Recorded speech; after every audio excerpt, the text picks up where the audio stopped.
Hola a todos, bienvenidos, bienvenidas, ¿cómo están? Soy Language-Enthusiast. Estoy bien, gracias. Hoy es lunes, el 30 de octubre, el 2023. Hoy hace calor mucho hoy también. And tengo dos perros, me gustan mis perros. Ellos son niños, okay. No son cachorros. They're an adult. They're adults dogs. Today is October 30th. Wow, time flies. The year 2023, and today is Tuesday, right? Really? No, today is not Tuesday, but hoy es martes. Today is Monday, okay, Monday. The time now is 3:05 p.m. Son las 3:05. 3:05. Okay. Let's get started. My speaking practice. I have nothing to talk about today, but I have to find something to talk about because this is my speaking practice, right? Okay, let's talk about this Japanese actor who is working in the U.S. He's a Japanese actor, and he was in a TV program in Japan. He was, okay. Now he's in the U.S., but before he was in Japan, and he was in this TV program. I don't know the title, but it was a very popular program in which young single men and women live together. I don't know, but live together, and they pretend that they are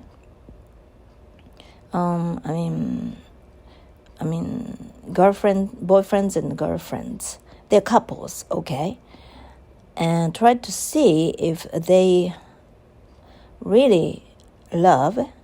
They will really love. They are going to love each other or something like that. It's I don't know. It's a kind of documentary, but I think it's a scripted drama after all. And he was in, and he actually fell in love with, or he was a couple. He was, I don't know how to say it. He had his girlfriend in the drama or documentary, and everybody thought that they were going to get married, but they ended up breaking up. And with this broken heart, I'm not sure, but he decided to go to the U.S. to make his dream come true, to become a professional actor in the U.S., international actor. And probably he has been there more than few years already. And he is from Okinawa. Okinawa is the most southern part of Japan. It's an island. It's not on the main island. It's not on the main island.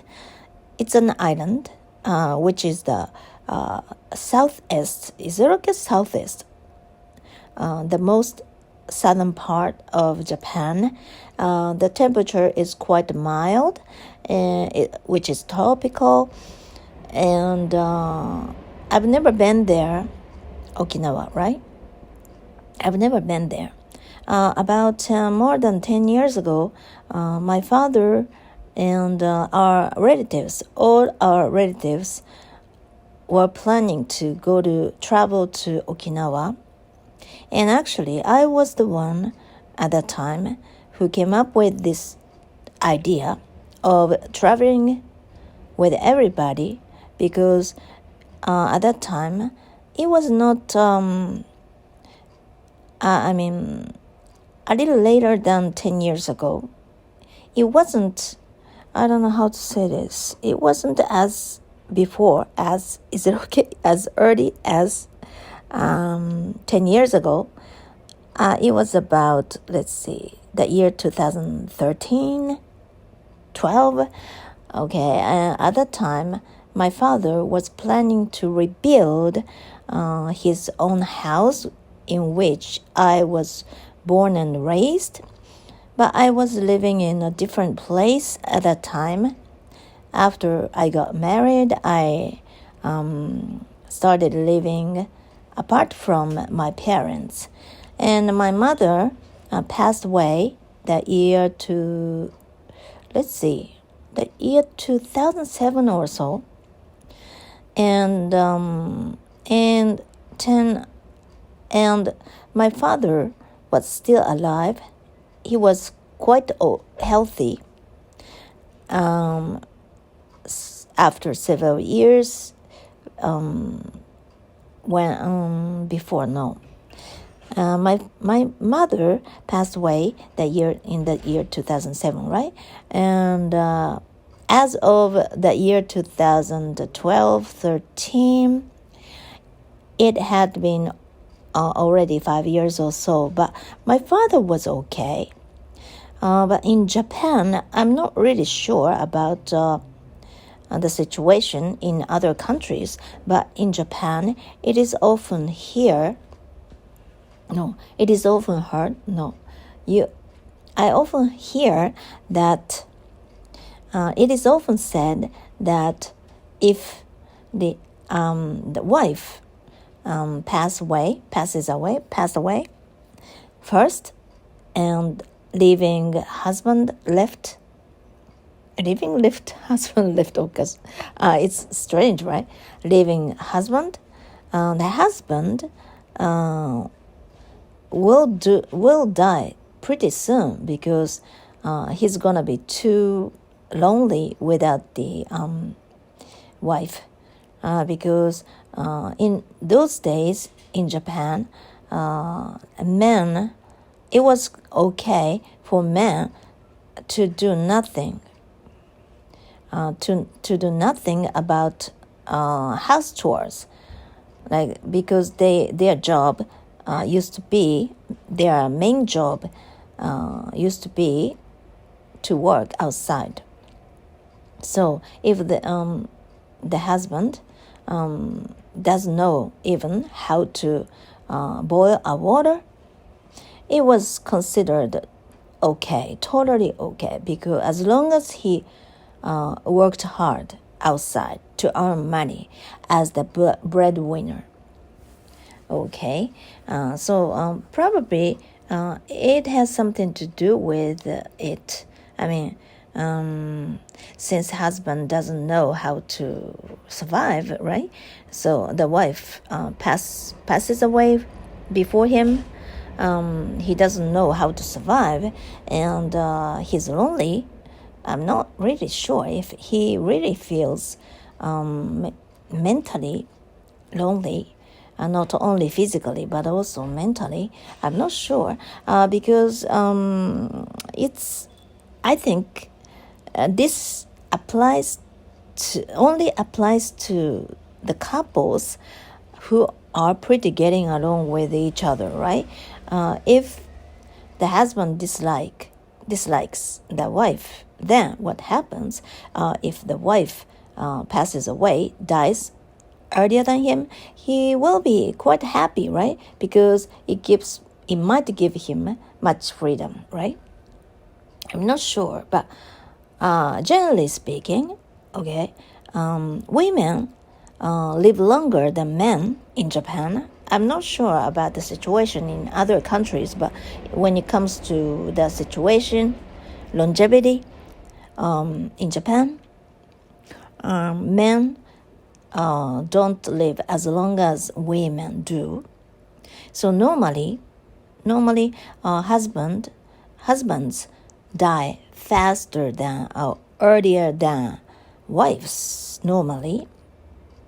But in my parents' case, my mother was susceptible to disease when she was younger, like when even she was in her late 30s. At that time, I remember my mother was 39 years old, and I was 9 years old. I was in elementary school, 3rd grade, and my mother turned out to have a cancer, stomach cancer, and she had to go through many operations. Now that I think that my mother probably must have had bowel cancer also, not only stomach cancer. I should have known that because myself, I turned out to be having a colon cancer last year, and if I had known that my mother might have had colon cancer also when she was younger, then maybe I could have paid more attention to my health, because it is something to do with family history, right? Diseases might have to do with family history. So you have to be aware of what kind of disease your families tend to have or have had. So in such a case, my mother was quite easy to get sick, and when I was younger, I remember that she was hospitalized many times. Okay, so it was pretty predictable that she was going to die sooner than my father.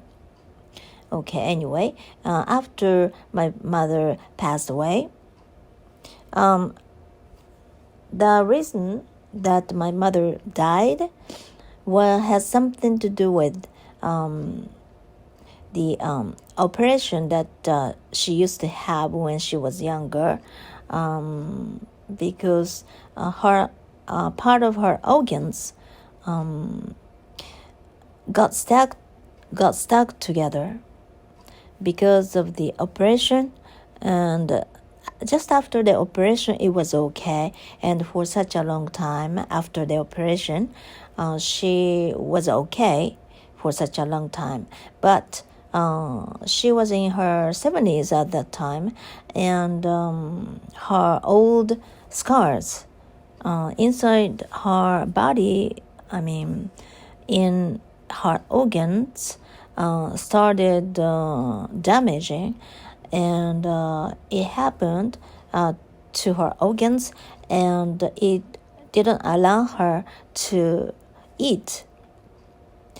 So she had to get nutrition through the vein,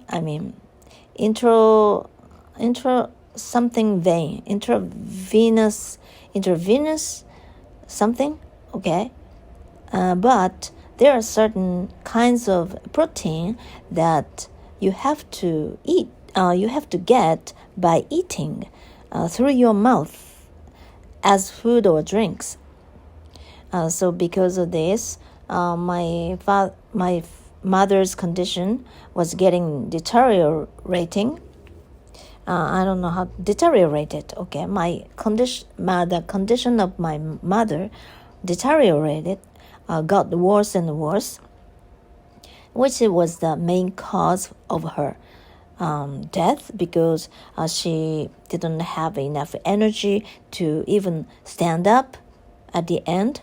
So, and I heard from my father that she was saying that she wanted to die every day, because probably she was asked to exercise, because without exercise, and if she had lied on the bed all day long, her condition would have gotten worse. So maybe the doctor advised her to do as much exercise as possible, and just walking was okay, right? But she didn't like that, because it was really hard for her to do so, and she said many times she wanted to die. And when I heard this from my father, I felt so sorry about her, because there was nothing I could do about it. Actually, I was not a good daughter, and at that time I was living in a different place with my 3 daughters. I was a single mother, and I had to work almost all day to raise my... Oh, excuse me. I stopped the recording because I had to cough. Okay, I was the breadwinner. I had a single mother with 3 daughters, so I had to work long hours, and physical work mainly. And I got tired, and I didn't like my mother very much, and I was a bit rebellious, and I didn't see her in the hospital at the end. The summer before she passed away, the last summer, okay, I was wondering why she didn't call me as often as she used to. She would sometimes call us to say hello, or how are you, or something like that. How are you old, or something like that. But during the summer, she didn't call me at all the entire summer. And I was just it got me thinking if something was wrong with my mother, but I didn't call her myself to say hello, how are you, or something like that, because I didn't like my mother deep down. And then I was heard that from my father that she got hospitalized, and I didn't think that she was that bad, and she was hospitalized for about 3 months. And in Japan now we have this system in which doesn't allow us to be hospitalized longer than the government decides us to do. And so the next day, before she passed away, the next day, but before, she passed away on January 17th, and on January 18th, she would have to change the hospital, okay, because she stayed in that hospital for the longest time, and so she couldn't be there any longer. And then the next day, everybody was talking about moving her to the next hospital because she was sick and her condition was pretty serious, but she couldn't stay any longer in that hospital. And then maybe she heard everyone talking about this, and she decided to pass away. So it happens. It happens.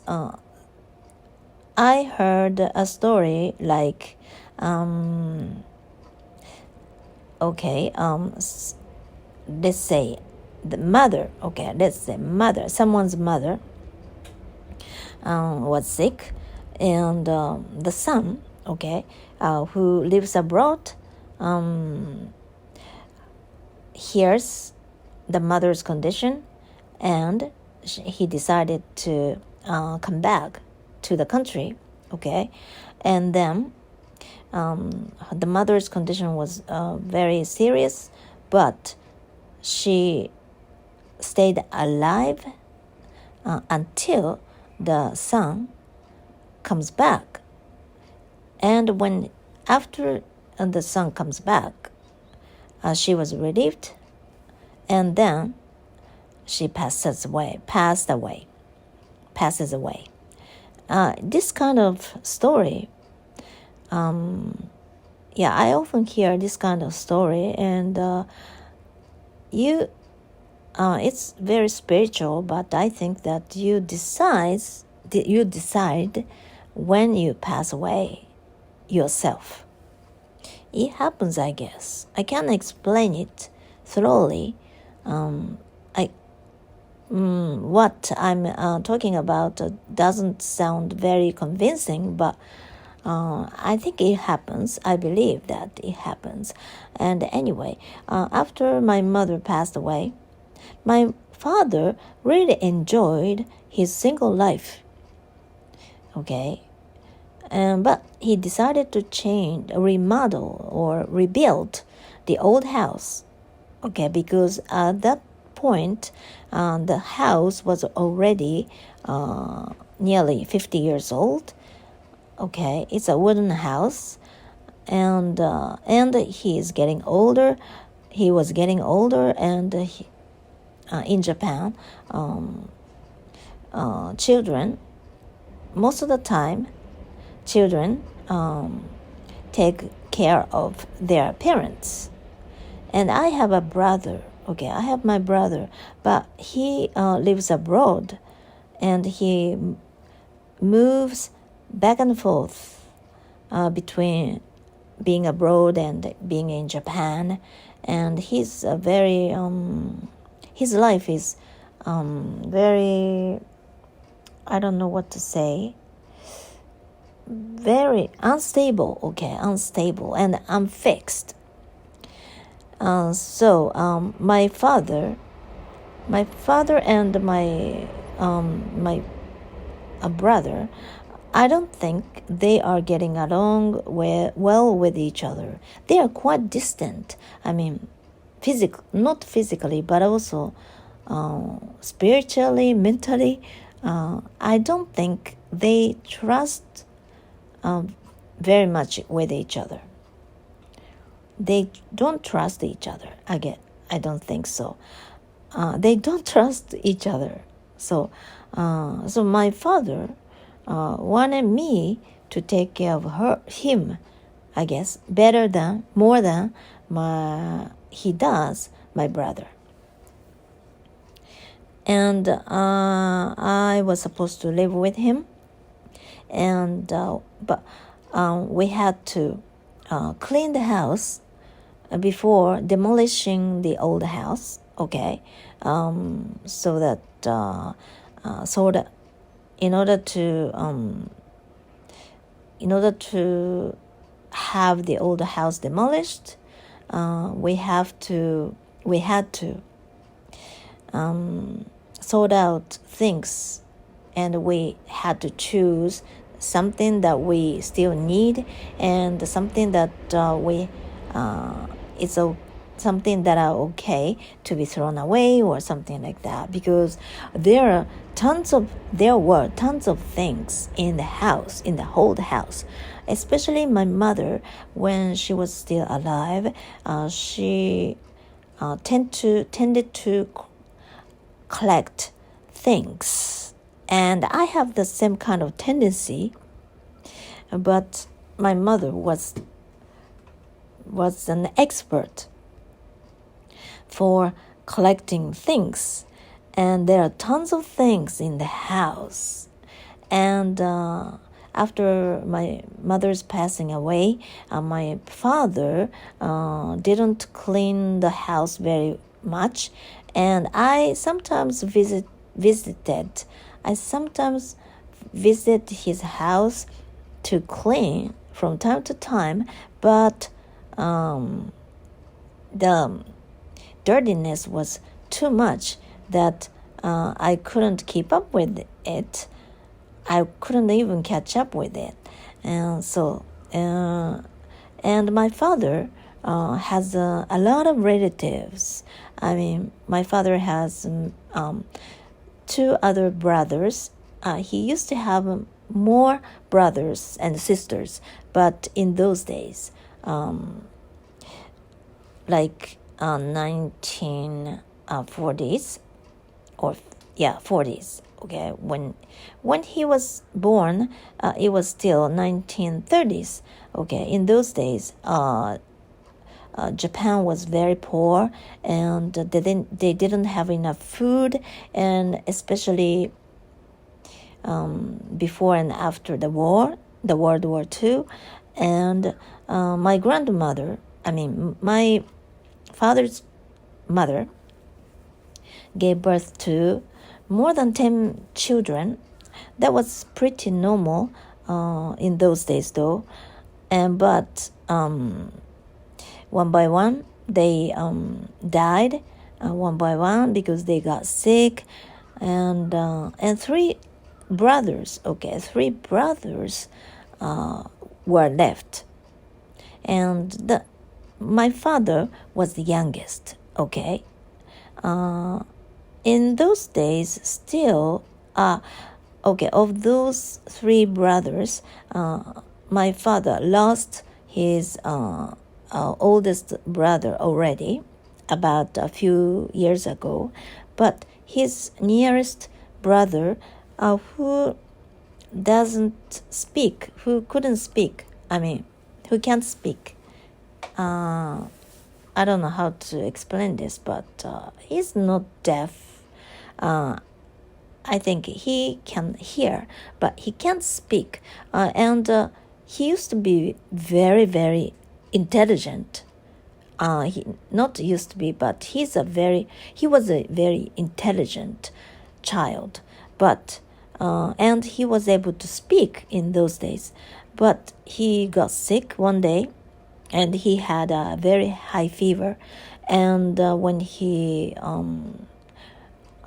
cured, the disease was cured, it turned out that he was no longer able to speak.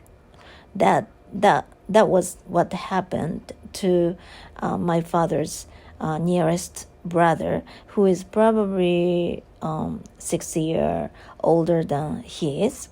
His 6 year older brother. Okay, and I think he's still alive. Okay, long story short, it's a long story. So,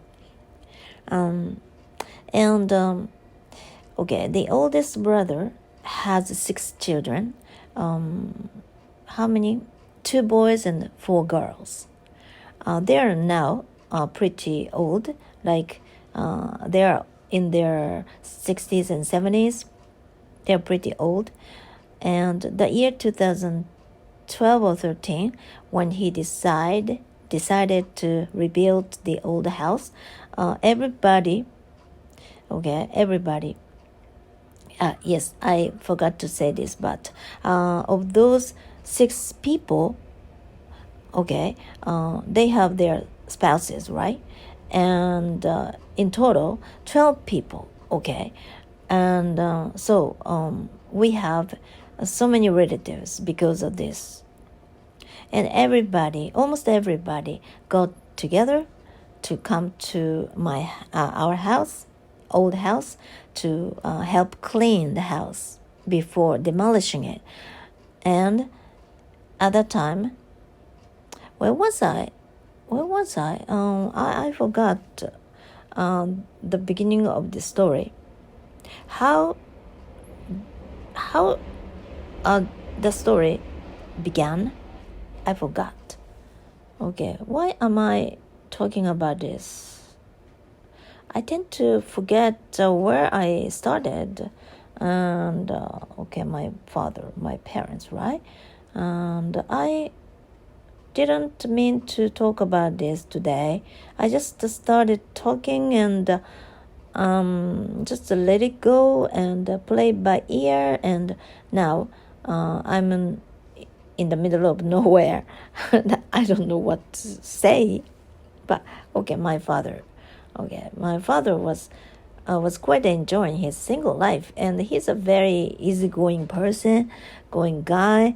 And now that I really, he's a very charming guy. And when I was a kid, I loved my father very much, and especially when my mother was away, she was in the hospital, and I was with him, and I had a lot of time with him, and I really enjoyed being company with him. But somewhere in my life, I don't know, gradually over time, my father and I became distant, which is sad, right? But we decided to live together. But I was not a very good daughter. I was talking about my mother, and I was not a good daughter because, we had a lot of issues, and it's a very, very long story. So, but this place is where I can talk about anything, and maybe I'm going to talk about this little by little from now, because I don't have any particular things to talk about sometimes, but I have to practice speaking, right? And now that I practice Spanish, mostly I listen to Spanish as much time as possible now. And now I'm not yet ready to start speaking Spanish, or I don't think I'm ready to practice speaking Spanish yet.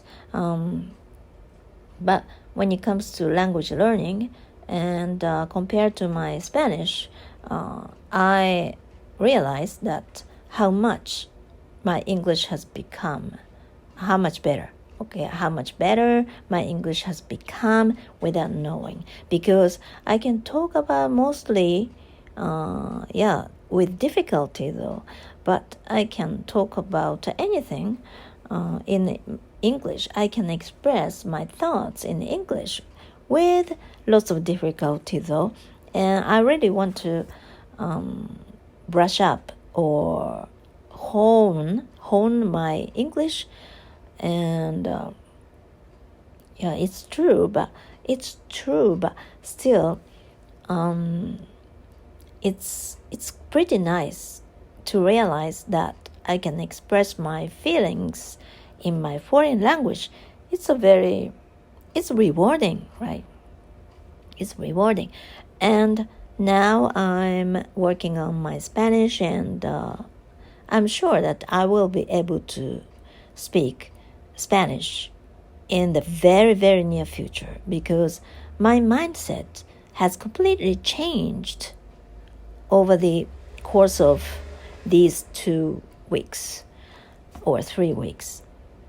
I started applying for a link, and now I paid for it, the membership, the most expensive one. I mean, I paid for the longest membership, okay,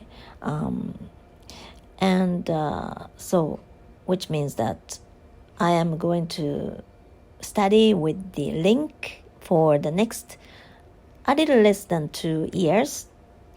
Okay, and by the time I finish my course of link, I'm sure, I promise, I'm confident that I will be a pretty good Spanish speaker, and I will be able to speak as much as I do in English. I speak English, I'm sure. Because I think Spanish is easier than English may be, especially pronunciation. And I love the pronunciation of Mexican Spanish rather than European Spanish. And I found this very good YouTube channel just a few days ago, and it's specifically about Mexican Spanish, and I've been mimicking the sound of the narrator, because just listening to the sound of Latin American Spanish makes me feel good and very happy, very nice. And I really want to be able to pronounce Spanish like they do. And it's fun. It's very fun. And I love the sound, and I love the atmosphere, everything about Latin American Spanish. I love the people. I've never been there, and I've never met anyone from Latin American countries, but it would be really fun if I was able to communicate with them with my own language, right? With my own words. So just thinking about it makes me feel so excited. But when it comes to meeting people and traveling, I have this big problem, because I had a colon cancer operation, right? My bowel, lower bowel intestine is much shorter than it used to be. And because of this, I was lucky. I didn't have to use this artificial anus. I'm not sure how to call it in English, but some people who had cancer just close to their anuses had to wear this one instead of their own anus. And every time they go to the toilet, number two,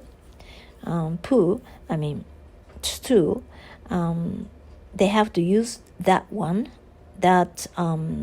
system, or I don't know, stuff, or it's not a machine, but it's apparatus, okay, this thing, instead of their own anus, because their anus cannot be used any longer, so they are closed. And but in my case, I don't have to use that one, but instead I need to go to the toilet for stool much more often than I used to. And just after the operation, it was severe. It was more severe, much more evident, or much more obvious. I had to go to the toilet for stool, not urine, as many as 20 times on average. And that was troublesome, but I just wanted to go to the toilet and just do it. It was not difficult as long as I was able to stay in the house, because I can go to the toilet anytime, right? But when it comes to traveling or having an appointment to meet someone else, to have a chat or something, yeah, it can be a big problem, right? And I have a main channel in which I was talking a lot about my colon cancer experience, and many people gave me comments, and some people said that in their comment that they also had a cancer operation, and after that they are having trouble going to the toilet because they have more frequently. They have to go to the toilet more frequently, right? It can be troublesome, it can be nuisance, but as long as you are okay, and as long as you are healthy enough now, I think you are lucky enough, I guess. Yeah, it's troublesome, but this is something that you have to live with, right? I think that I have to be creative, and I have to accept the fact that I have to go to the toilet more often than before, just because of my body's condition, because my body wants me to go to the toilet. And it's a sign, it's a good sign that it's better than having constipation, I guess, right? Because my bowel works okay, fine. So that's why it wants me to go to the toilet to poo or stool. So I don't think this is disadvantage. But when it comes to traveling and meeting people outside or working outside, I don't have to work outside at the moment, so I'm lucky. But when it comes to those situations, I think I tend to feel a bit hesitant about those things. That's why I'm learning foreign languages, but I don't think I will ever use my English in the real situations. Like, I don't think I will ever travel abroad. I don't think I will ever meet someone directly to use my English or Spanish, because every time I go out, I will have to look for a toilet, and sometimes I will have to go there consecutively every 2 minutes or so. So it is not going to be very easy, right? So that's why when I just thinking about those situations, it makes me feel hesitant. So I'm not sure if I will ever be in that kind of situation myself. But as long as I'm healthy, it's totally okay. It's nothing. And I still haven't gone to the clinic just across from my house to get the results of my blood test that I had about 5 days ago or so. And my bladder inflammation, I think, got better, much better. I'm not sure if it got fixed already completely, but after taking the antibiotics and probiotics at the same time for 4 days consecutively, back to back, the medicine, I think, cured my condition, thanks to the medicine. But because of the medicine, I mean antibiotics, because of the antibiotics, I had diarrhea for the last 5 or 6 days. It's getting better though. And maybe tomorrow or the day after tomorrow, I will go there to get my result of the blood test. And this has something to do with my health condition after the colon operation. It's part of the regular checkup. So it is directly to do. It has directly something, or it's directly related to my post-cancer examination. So I'm a bit worried about it. What if some numbers, some results turn out to be bad? But when I took the blood test last time, it was about 4 months ago in the large hospital where I did have the my cancer operation. At that time, the doctor said that the results of my blood test was perfect. There was nothing wrong with my condition, which was a big relief to me. But after 4 months after that, I already began to feel worried about my condition. What if, constantly. And I think I've been worried too much about it, and it makes me feel sick. It has made me sick. I guess that's the cause of something that has been making me sick for the last week or so. Okay, I think I've been talking for about 46 now, and I think this is all for today. So, y eso es todo, and hasta luego. Okay, see you tomorrow. Have a nice week, new week. Okay, bye bye.